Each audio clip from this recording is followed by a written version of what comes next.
All right, let's dive into this one. The Battle of Fort Donelson, February 1862. It's early in the Civil War, and things are heating up around that all-important Cumberland River. Yeah, the Cumberland, you really can't overstate how important the rivers were out west. It was the West's Mississippi, right? Absolutely vital. I mean, for both sides, but especially for the Confederacy, trying to defend that huge inland area, you needed the rivers. Makes sense. Troop movement, supplies, everything. And that's why we're focusing on Fort Donelson. A turning point. That's what they call it, right? That's what we're going to dig into, yeah.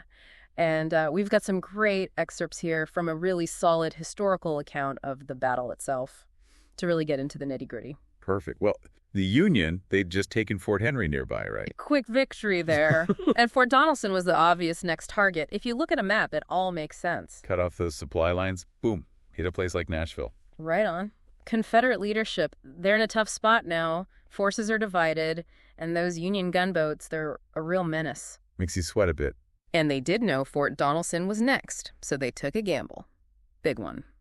Which was? General Johnston, he decides to reinforce Donelson, sends thousands of troops. Huge risk. If it falls. Disaster for the Confederacy, just like you said, losing the river, losing Nashville, it's all connected. And then you've got these personalities involved too, right? Grant.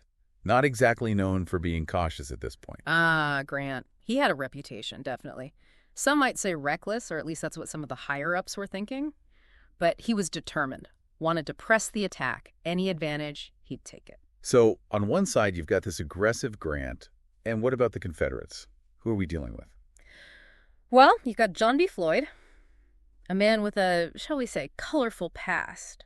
And terrified of being captured, this fear is going to come into play big time, as we'll see. Interesting. And from what I've read, Fort Donelson itself, that was a much harder nut to crack than Henry, right? Higher up, better guns, tricky terrain all around, all those creeks and marshes. I mean, just thinking about it logistically. Oh, the terrain was a factor, big time. Hickman Creek, Lick Creek, the marshy Indian Creek, nightmare for the Union Army trying to move around. Had to be careful. And then, of course, you've got the weather, February. Brutal. Right in the middle of it. I think there was a snowstorm hitting right as the fighting starts, right? Temperatures dropping. Yeah. The whole 9 yards. Yeah, and both sides are exposed. Just brutal conditions. And that's when things get going. Those early engagements, the probing attacks, both sides feeling each other out. And isn't that where we get that tragic incident with McClernand, one of Grant's division commanders, right? Yeah. Launches an attack, doesn't quite go to plan. Yeah, McClernand. He pushes his men too far forward, and when the Confederates hit back, things get messy. Some of those wounded Union soldiers trapped between the lines. A grass fire breaks out, started by artillery, and, well, it's just awful. Just a reminder, right? How unpredictable these battles are. 1 minute you have a plan, the next, everything's gone haywire. And speaking of unpredictable, what about the Union Navy trying to repeat their success at Fort Henry? Yeah, Flag Officer Foote. He led the gunboats at Henry. Figured he'd do the same here. Bombard those river batteries, easy peasy. Didn't quite work out that way, though. No. What happened? Better defenses at Donelson. Oh, those Confederate gunners were ready. They pounded Foote's gunboats, heavy damage, forced them to retreat, and that sent a clear message. Fort Donelson wasn't going to be a walk in the park. Not at all. No, sir. That's got to be a blow for Grant. His Navy can't just steamroll the fort. Oh, huge setback. Now it's all on the Army. And you got to remember, Grant, at this point, still needs to prove himself. A win here. This would really make his name. And the Confederates, I mean, they sense weakness, right? Got to try something. That they do. They go for a breakout February 15th. Bold move, but it's the fog of war, you know. Things get messy. They always. Oh, yeah. The plan hinged on perfect timing, which is always tough in battle. Pillow. He leads the first assault, wants to punch a hole right through the Union line. Then Buckner was supposed to follow up with his division, widen that hole, make sure everyone can escape. But it all goes wrong. Buckner screws it up. Well, his support was delayed. And that delay, that was everything. Pillow's attack, it did push back some Union troops, but those guys held on. Tough bunch. McClernand's division, even though they were taking heavy casualties.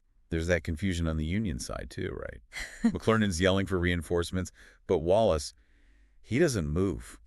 Doesn't have direct orders from Grant. Understandable hesitation, to be honest. Wallace, he was a cautious commander, didn't want to do anything Grant hadn't specifically told him to do.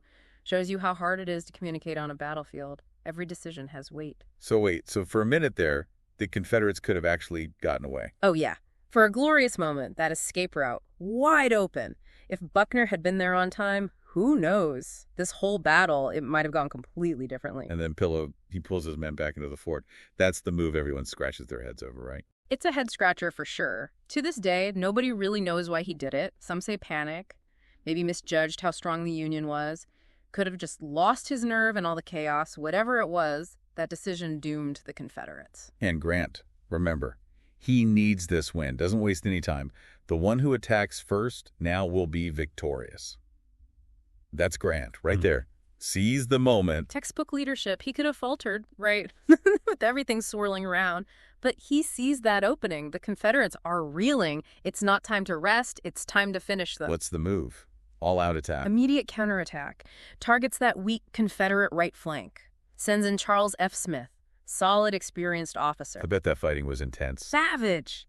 Smith's troops, they pull off this classic flanking maneuver, hit the enemy from the side, overwhelm them, and then on the other side of the battlefield, Wallace finally gets his orders. He attacks too. Confederates are caught in a pincer, huh? Right in the jaws of it. Wallace's attack, even though it was late, it couldn't have come at a better time. No time for the Confederates to regroup or anything. They're done. No escape. So now it's Floyd, Pillow, Buckner, huddled up, trying to figure out what to do. Surrender's the only option, yeah. You'd think so, right? But it gets a little more complicated. Remember Floyd and Pillow? These guys have a lot to lose if they get captured. Oh, right. So what do? Well, Floyd, the top dog at Donelson, he hands command to Pillow. And Pillow, quick as a flash, passes it on to Buckner. And then both Floyd and Pillow, they take a bunch of their men and hightail it across the Cumberland River. Leave Buckner holding the bag. Wow, talk about abandoning your post. Not exactly a heroic move. Leaves a stain on their reputations, that's for sure. Yeah. Especially Floyd. People called him a coward, said he was shirking his duty. Buckner, though, he was different. Career soldier, West Point man, believed in honor, in duty. So he's stuck. Got to face the music. This is where Grant utters those famous words, right? Unconditional surrender. The nickname that stuck. Bold move by Grant. Really broke with tradition, maybe even, some might say, with the gentlemanly way of doing things. Some folks say it was harsh, just made the Confederates bitter and kept the war going longer. But hey, send a message. No doubt about that. The Union meant business. No messing around. So Buckner surrenders. Yeah. Right? Union wins big. They've got Fort Donelson, thousands of Confederate prisoners, and then Nashville falls pretty quickly after that. But why does all this matter? I mean, what's the big takeaway from this battle? Why are we still talking about it over 150 years later? It's way bigger than just a fort or even a city. This was a gut punch to the whole Confederacy, strategically, psychologically, the whole thing. Losing that river, their second biggest city, all those soldiers, gone. Morale takes a nosedive. And for the North, it's got to be a shot in the arm, right? And for Grant, I mean, talk about making a name for yourself. Absolutely. Grant, overnight, he's a hero. From being that guy people were kind of iffy about, he's the guy who gets things done. Willing to take risks, fight hard, and win. Makes you think, right? What if some of those close calls had gone the other way? Like, what if Pillow hadn't pulled his troops back? Could they have actually gotten out of Donelson? Changed the whole war in the West? The great what-ifs of history. Right.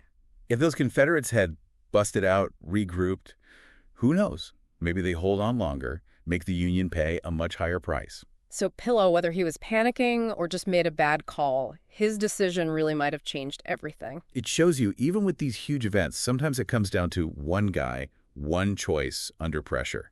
Fort Donelson wasn't just armies clashing. It was personalities, tough decisions, and a little bit of luck. That all added up to a Union victory. Fort Donelson. Brutal weather, amazing stories of what these guys went through, and in the end, the war changes. Thanks for joining us for this deep dive into a truly pivotal moment. Keep on exploring, keep learning, and we'll see you next time for another deep dive.